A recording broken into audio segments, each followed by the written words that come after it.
Hey Heritage, it's Jennifer Campbell, and I'm really excited to be doing our Wednesday devotion this week.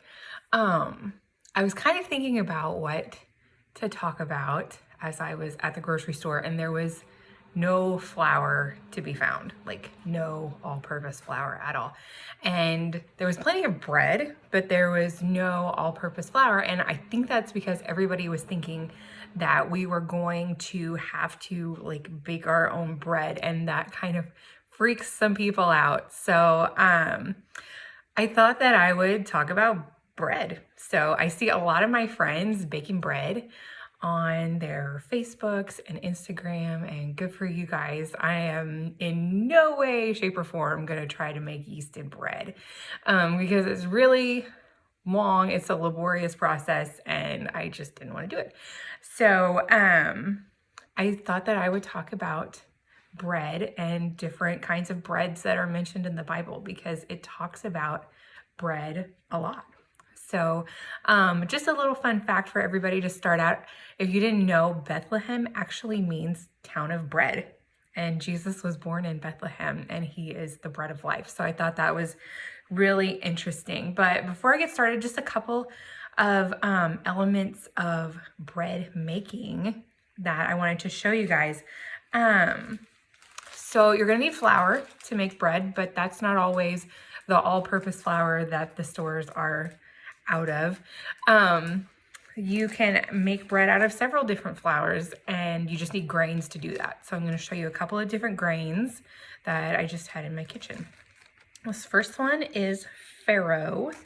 This is very similar to a wheat berry that we would get our wheat from, but it's not wheat, it is farro. It's one of my mom's favorite grains. If you just boil it and put salt on it, it's actually really delicious in a salad. This is quinoa, and I've never seen bread made out of quinoa flour, but you will see a lot of pastas made out of quinoa flour. You'll also see pastas made out of chickpea flour. But that is quinoa. Another grain that I had in my pantry was millet. This is a grain. It is from the Middle East and parts of Asia. It looks kind of like little beads, and you can actually pop this like popcorn when it's fresh. But this is dried millet, and I actually ground some in my food processor. You can use a coffee grinder too, but I didn't want to give up my coffee grinder because I need coffee. But this is millet flour. This is just this grain, just kind of pulverized, and then I actually took the hulls, the little outside parts out, and this is what you get. And I use that to make some of the bread that I'm going to show you. After that, typically you would need a leavening agent, and there's several different leavening agents that you can choose from. This is baking powder. It's a very popular leavening agent. We also have yeast. This is rapid rise yeast. There's several different kinds of yeast. There's rapid rise yeast, like a regular dry active yeast, and then there's cake yeast, which is what they would have had back in ancient times, and that's actually very unstable. It's not shelf stable. This yeast, and this is what it looks like out of the package. And you can see it's like an oblong shape because it's a little creature, it's alive. And this is what it looks like when it is soaked in warm water with some sort of sugar, because yeast is a thing that's alive, and it is actually eating the sugar and burping out little bubbles, which is kind of gross to think about, but that is how bread is leavened with yeast. You can also use sourdough. This is the honey that I used. Also, and I can't tell you what Jesus's honey would have looked like because this is two different versions of honey. This is clover honey, and then this is makua honey. This is from Hawaii. This is my favorite honey. It's white honey. It's delicious, but I don't normally bake with it because I like to just put it on top of things, fruit and whatnot. But this is what yeast looks like when it has eaten some of that clover honey and then burped out its little carbon dioxide bubbles. Gross or cool. But you can see the structure of those bubbles. And this is just a piece of wheat bread. And this has commercial leavening agent in it, which is super standardized, but you can see it's got those little irregular air bubbles. You're also going to need a wet ingredient like water or milk. Sometimes you can use beer. You're going to need a little bit of fat. I used olive oil, but you can use butter or canola oil or whatever you want. But yeah, those are the basic elements of bread. The first time you really hear bread mentioned, well, not the first time, but one of the closer to the first times that you hear bread mentioned in the Old Testament of the Bible is when the people of Israel are coming out of slavery after Passover, and they do not have time to leaven their bread. Also, you can leaven bread with a sourdough starter. It's just bread that's been fermented, like your pasta dough, and then you would put that in your bread. And if you ever look at real sourdough, a lot of sourdough now is not actually sourdough. It's just bread that has had sour flavoring added, but real sourdough is made with a starter, and it's not light and airy like this. It is a lot closer, like the texture is very dense like that. If you've ever had real like San Francisco sourdough, it's good, but it's really, really heavy and it's really, really filling. But the first time we hear, I keep saying first time, not the first time. One of the closest to the first times we hear about bread in the Old Testament is that they didn't have time to leaven the bread because it takes a long time. You have to let it rise, and then you have to shape it into whatever shape you're gonna have. And then you have to let it rise again. So it actually needs 2 risings, which is why I did not make my own bread during the pandemic. So they made this unleavened bread, and I actually made some. I have the recipe somewhere in the comments maybe, but this is unleavened bread. And you can see it's really flat. It has kind of the texture of like a pie crust cracker, but it does not have any leavening agent in it. And I'll just read a passage from Deuteronomy. This is Deuteronomy 16, verse 3.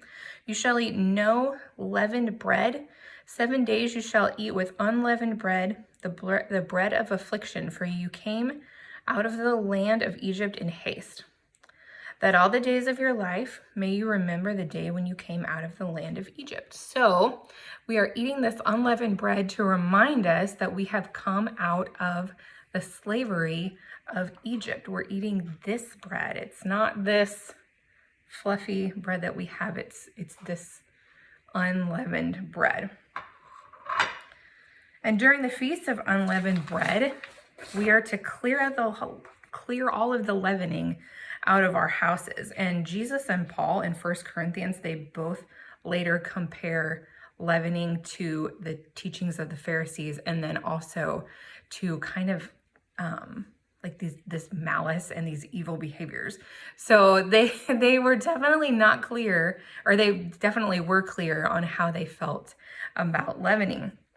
And later when we see Jesus in the New Testament, he tells us that he is the bread of life and that he will sustain us and we will never be hungry again. And then he tells us that his body will become bread given for us to redeem our sins. And in ancient times, when you break bread with an enemy, that means that everything is forgiven, that we're not enemies anymore, or even if it's with a friend that you need to repair a relationship or reconcile with them. When you break bread with them, it means that everything is forgiven. So I think that's really neat, us just coming out of the Easter season. And during Passover, they did have this unleavened bread. The disciples talk about preparing Passover for Jesus, and this is what they are eating, this sort of unleavened bread, this bread of not having enough, this bread of having to leave immediately because we're free now. So I really, really love that. And then later, let me just read a passage for you.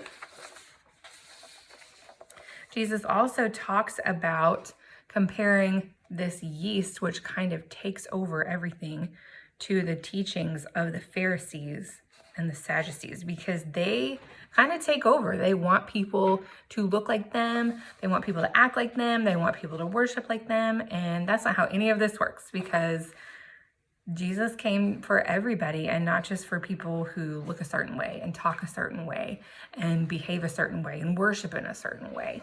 So he compares them to this kind of takeover yeast, and just a teeny bit of yeast, you can see how tiny this is. This is super, super small. Can leaven a whole batch of bread and make all these bubbles and things like that. And later, Paul compares yeast to this malice and evil behaviors. And in Corinthians, he says, this is Corinthians chapter 5, verses 6 through 8. He says, your boasting is not good. Do you know that a little leaven leavens a whole lump? Cleanse out the old leaven, that you may be a new lump, as you really are unleavened. For Christ, our Passover lamb, has been sacrificed. Therefore, let us celebrate the festival, not with old leaven, the leaven of malice and evil, but with the unleavened bread of sincerity and truth.